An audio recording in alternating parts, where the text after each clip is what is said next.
What's good? It's your boy Jay, that's me. Let's discuss NXT for July the 25th, 2023. This was an okay episode of NXT. There was a lot of weird booking decisions on this show I didn't like. But overall, the show itself was okay. It wasn't like it has been for the last month and a half. But it was still okay nonetheless. So this was the go-home show to Sunday's Great American Bash. And we will go over the preview and predictions for the Bash, for sure. So let's go ahead and get started, shall we? We kicked this show off like we did Monday Night Raw. That would be with the Judgment Day. 2/4 of the group. So, Rhea Ripley, she gets on the mic and talks about how Judgment Day run WWE. So, Dominic gets on the mic and said he finally made the Mysterio name mean something. Fans chant cut the mullet, but Rhea Ripley shuts them down and says Rhea likes it.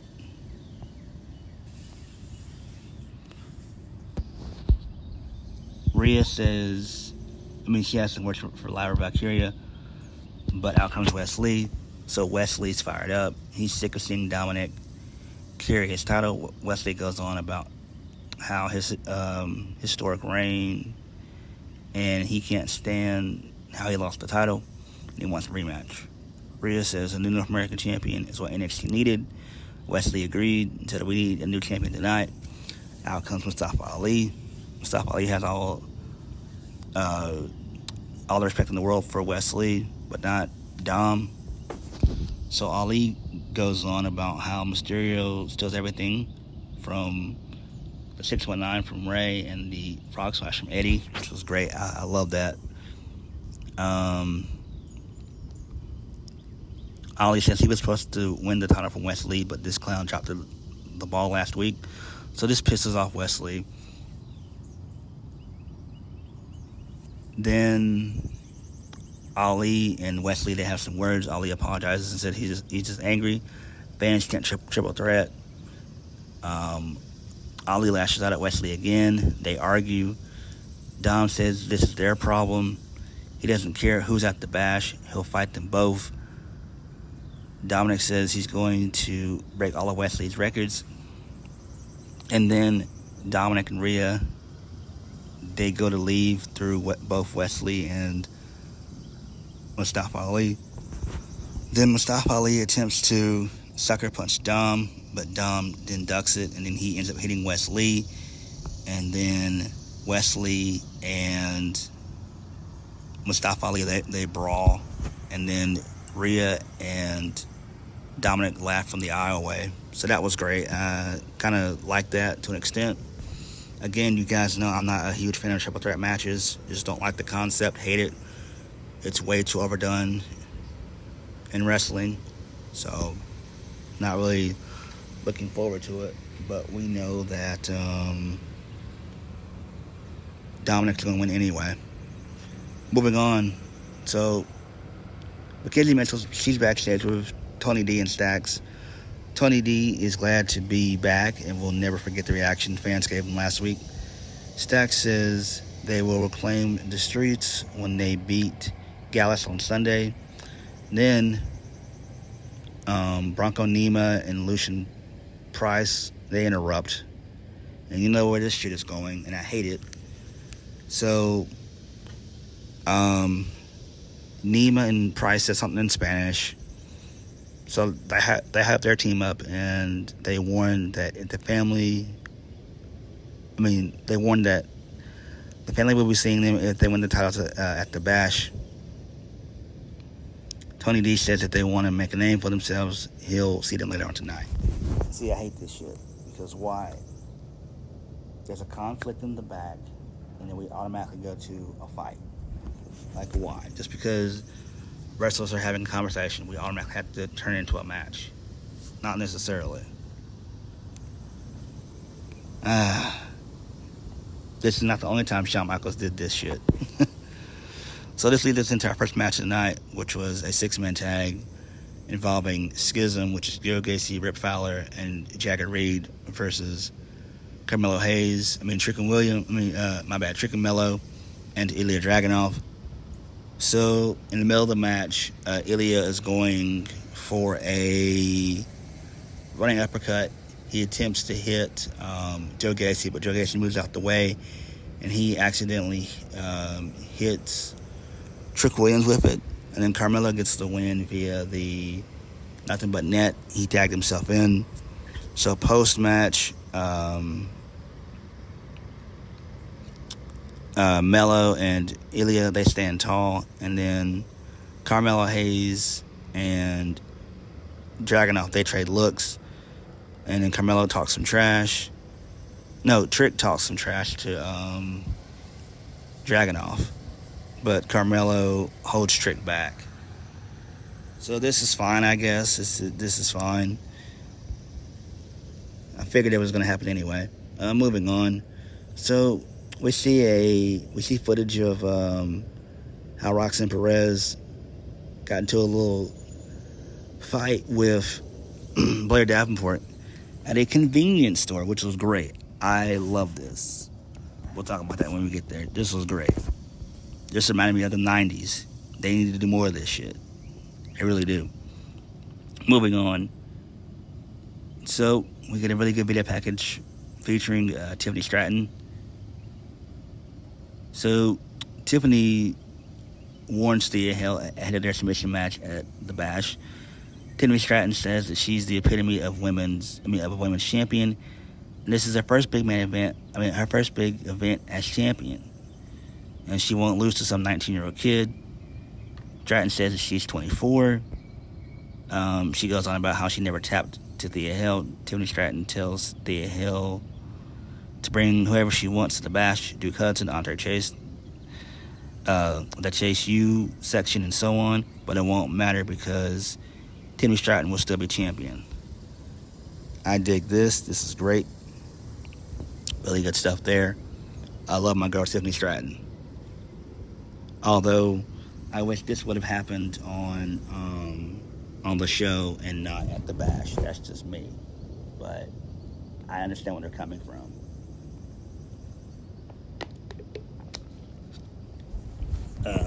Moving on.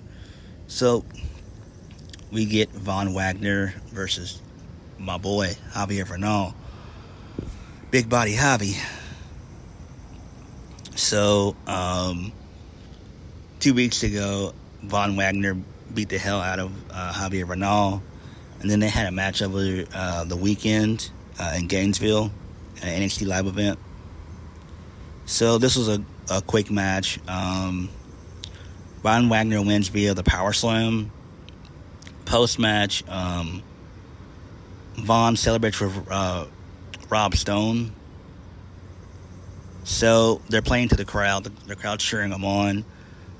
And then Von Wagner, he tears apart the announce table. He power bombs Javier Bernal through it, which was great. And then out of nowhere, Braun Breaker, like a fucking cannon being shot out of a cannonball, speared Von Wagner out of his fucking boots. That was great. I loved it. Great stuff there. I don't know why he did it. I really don't. But it was a good visual. It was a great-ass visual. I'm not going to hold you guys up with that. That was really good shit there. Moving on. So Ilja, he's walking backstage when he sees Carmelo Hayes. Carmelo says they're done until the Bash. Trick Williams shows up and gets into it with Dragunov, and he shoves him. Both Dragunov and Trick Williams have some words, and Ilja shows some respect, but Trick threatens to break Ilja. Ilja storms off.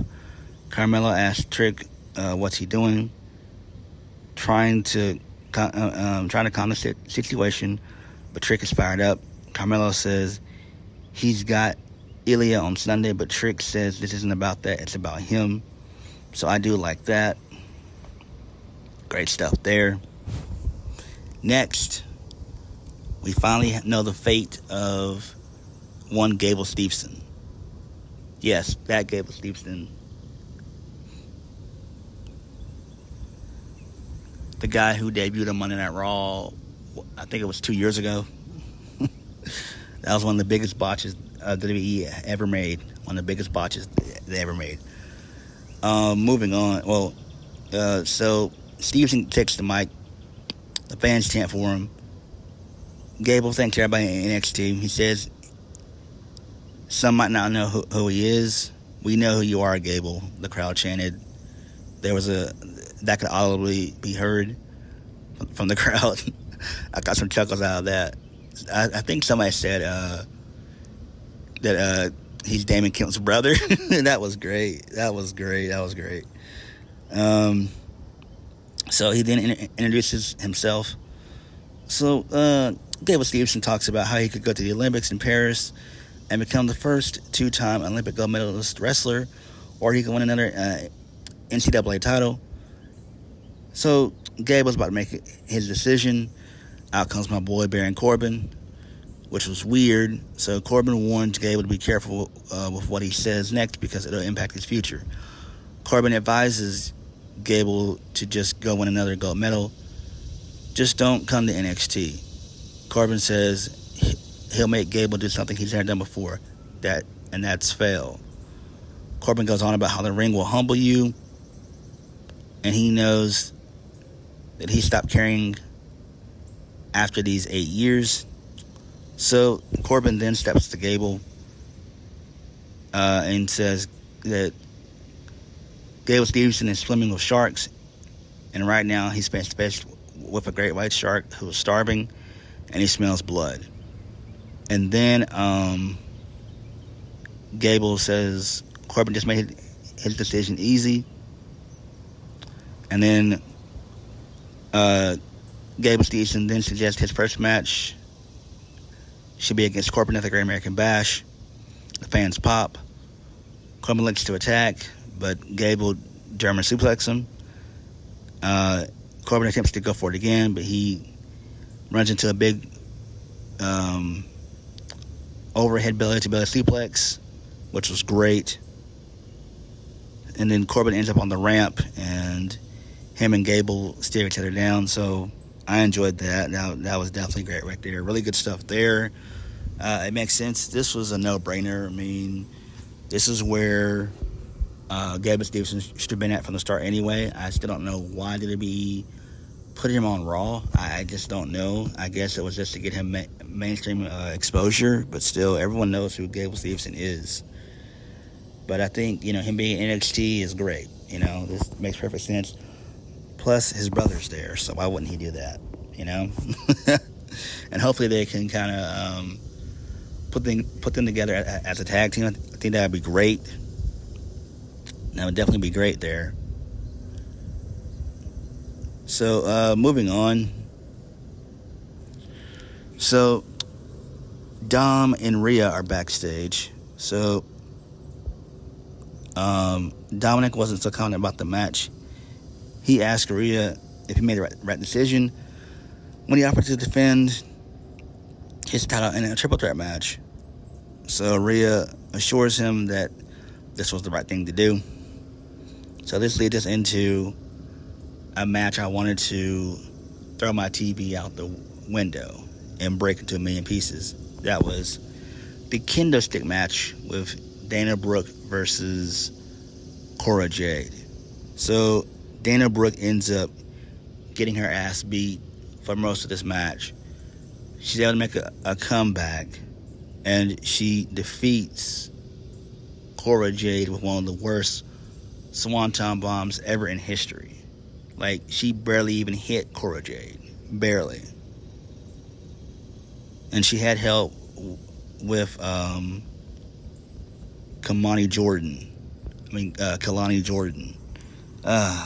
She handed her a pink kendo stick. I'm like, what the fuck? This is just some stupid, weird shit, if we're being honest. I don't care about Dana Brooke. I really don't. I feel bad for Cora Jade. I feel bad for my girl. moving on.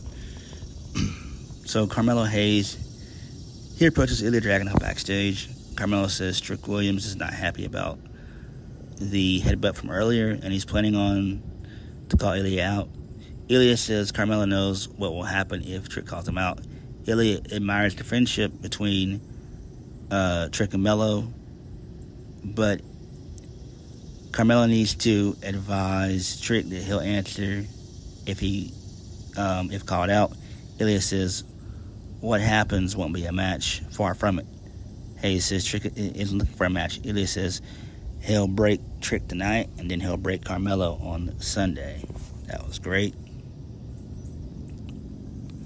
Pretty good stuff there. So we see Charlie Dempsey and Drew Gulak training with Miles Bourne. So Dempsey and Drew Gulak are not impressed with Miles Bourne. So my boy Damon Kemp shows up and says if they're looking for a tough guy, he's their training partner. Kemp says maybe they can work something out. So that was pretty cool to see that. So it's interesting to see what that trio will lead to. That'll be great right there. I'm down for that. Dempsey, Gulak, and Damon Kemp, sign me up. Good shit there. Next, Tony D and Stacks versus Nima and Lucian Price. So Bronco Nima and Lucian Price. Now, I was pissed because this is just their second match on NXT television. I know they've been doing some stuff in Level Up and stuff like that. I know that that was true. But I'm shocked that Gallus didn't get involved. But Axiom got involved. And so Scripps was on commentary. So the family, they get the win via the bada bang for the 1, 2, 3. I don't understand why Gallus didn't get involved in the match. I don't understand it. Because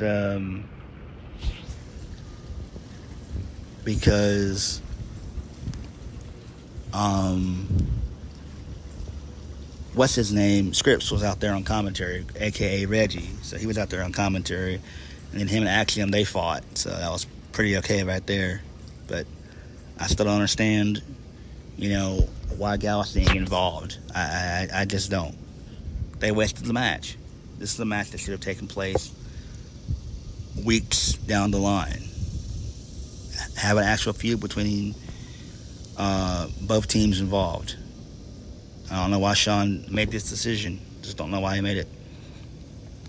So post-match, Gallus appears on the big screen to interrupt the celebration of Tony D and Stacks. So Joe Coffey, who needs to cut his fucking hair, trash talks them and says after the bash, Tony D's freedom won't amount to anything. Joe Coffey goes on and says, it's always Gallus boys on top. Okay, moving on. So we get a promo from Dijak. So he addresses Eddy Thorpe and says, since winning NXT Underground, Eddy Thorpe has been walking around with his chest poked out. So Dijak says what's worse is Eddy Thorpe thinks he's in title contention, which is why Dijak booted him. Dijak tells Eddy Thorpe to slow down because one win doesn't mean anything to him, especially when they're chasing the same gold. Dijak says he's the boss in the ring. He brings pure justice, which he hands down with pure conviction and reckless abandonment. Something Eddy Thorpe doesn't want and cannot beat. It's like, what the fuck is this shit? What title contention are these clowns talking about?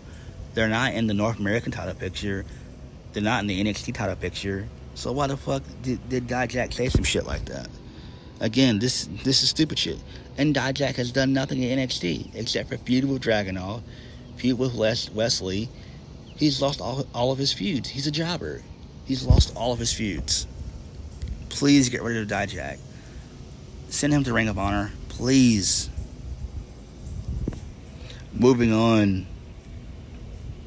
This was great. So we get footage of the fight between Roxanne Perez and Blair Davenport. This thing was great. So they were fighting all over the convenience store.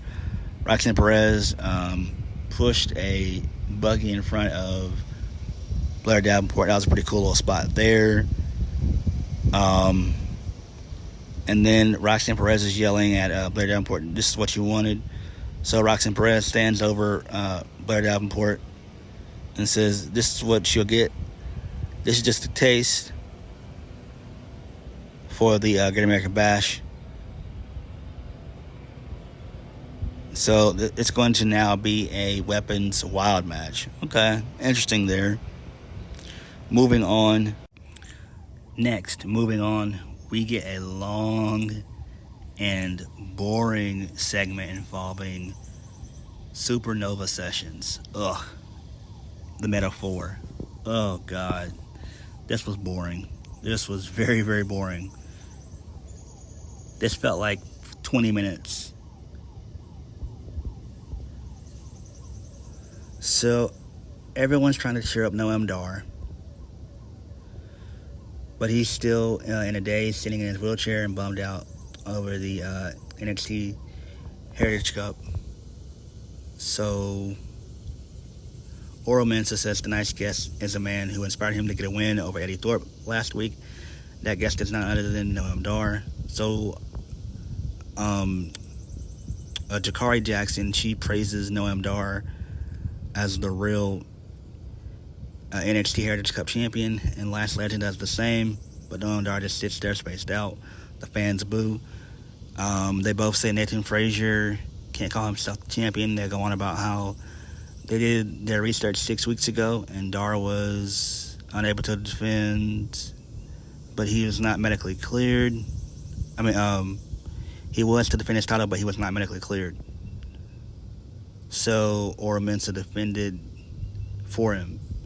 So Oro Mensah says Nathan Frazer pushed into the limits, but Frazer is a snake and a criminal who stole the last fall and then ran away with the cup. So Jakari Jackson declares that Nathan Frazer never defeated Noam Dar. They say they have finally found a way. They have a great surprise for Noam Dar, and then they present Noam Dar with a second NXT Heritage Cup. Noam Dar rubs his eyes and he suddenly jumps out of his wheelchair and going wild and clutching the cup. It's a miracle. Dakara says Noam Dar is the undisputed NXT Heritage Cup champion. Noam Dar raises the cup in the air and then hypes himself up as champion while the boos continue. Frazer says the real Heritage Cup champion is out here with Dragon Lee. Nathan Frazer is carrying his cup. He talks some and says Noam Dar is a massive fraud, and just like that cup he's holding. Noam Dar says Nathan Frazer is carrying a counterfeit trophy around, the back and forth continue on the mic. Nathan Frazer suggests they sell this right here, right now. Oro Mensah agrees. It says there's 4 of us, only 2 of you. Lee asks, what makes you think we came alone? And then they are jumped by Valentina Feroz and Yulisa Leon. So a big brawl breaks out, and the babyfaces stand tall. So I assume they're going to have a match at the Great American Bash, I assume. This is awful. Absolutely awful segment. Sean, why the fuck did you do this shit? Come on, man. Moving on. So we get a really good video package involving Thea Hale. She's training for her submission match against Emily Stratton on Sunday. So Andre Chase hypes up Thea Hale. Duke Hudson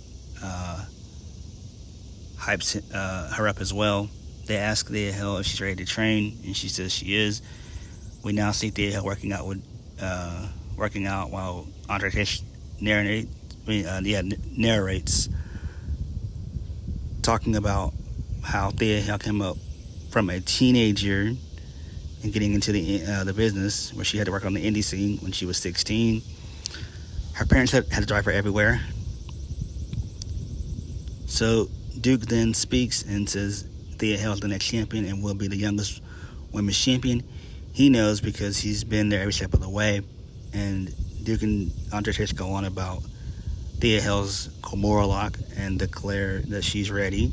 Thea Hale talks about how she knows miracles don't happen every day, but she needs a chance to prove everyone wrong. So, nice little promo there. I do like that.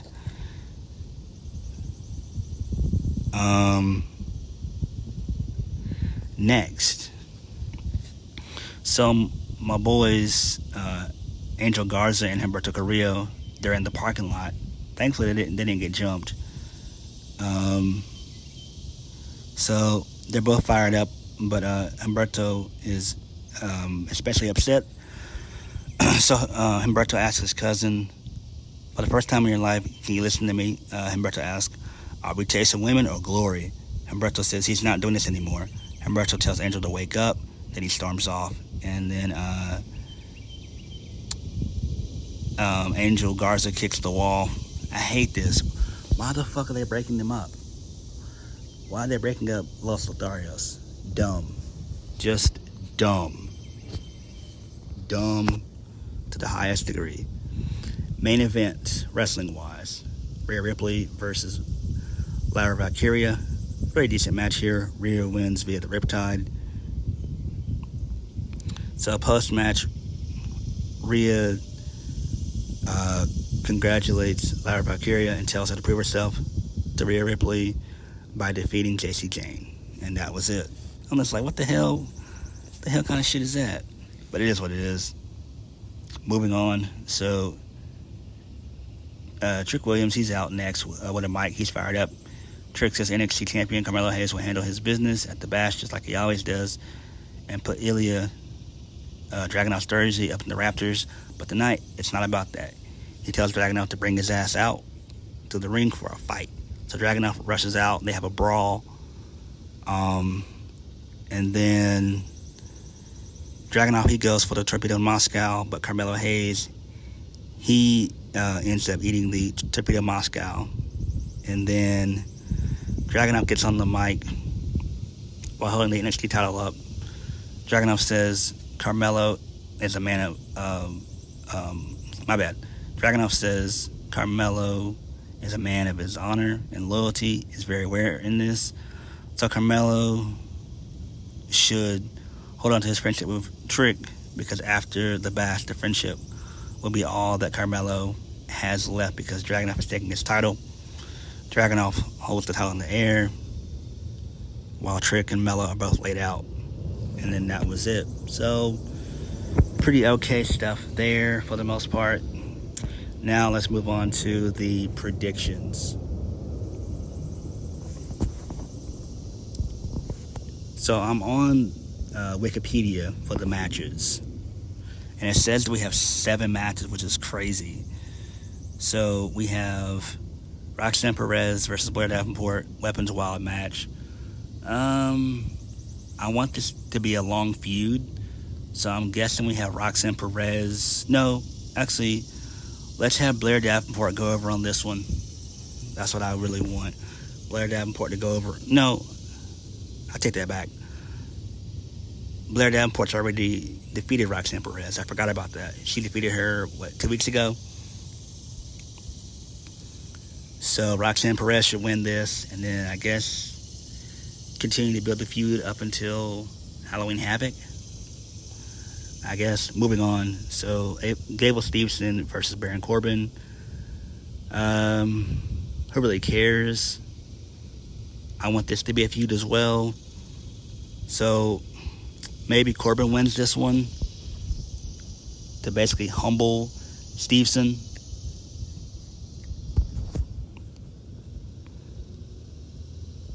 And then maybe down the line,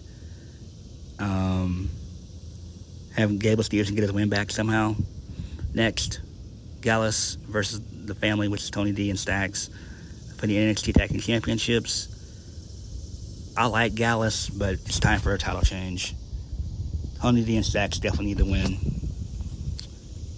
Next, the submission match, Tiffany Stratton versus Thea Hale for the NXT Women's Championship. Tiffany Stratton's going to retain, obviously. Then we have the triple threat match, Dirty Dom, Wesley, and Mustafa Ali. Dirty Dom's going to win that one. And then we have the supposed 8-person mixed tag, which is Metaphor, which is Oro Mensah, Noam Dar, Last Legend, and Jakara Jackson versus Dragon Lee, Nathan Frazer, Yulisa Leon, and Valentina Feroz. Who cares? I'm going to go with probably Metaphor. And then the main event, that being Carmelo Hayes versus Ilja Dragunov for the NXT Championship. Carmelo should win this, but he should win it via a roll-up. So that way this can be a feud. Dragunov needs to win this championship, I would say, around Halloween Havoc. So that would give Carmelo a 6-month reign. He won it back in WrestleMania weekend. So that would give him a 6-month reign as champion. Usually Halloween Havoc is about within the last 2 weeks of October. So I'd be fine with that. But overall, the show itself was okay. But what did you guys think? Please hit the like button, comment down below, and subscribe for more videos. I'll catch you guys later. Peace.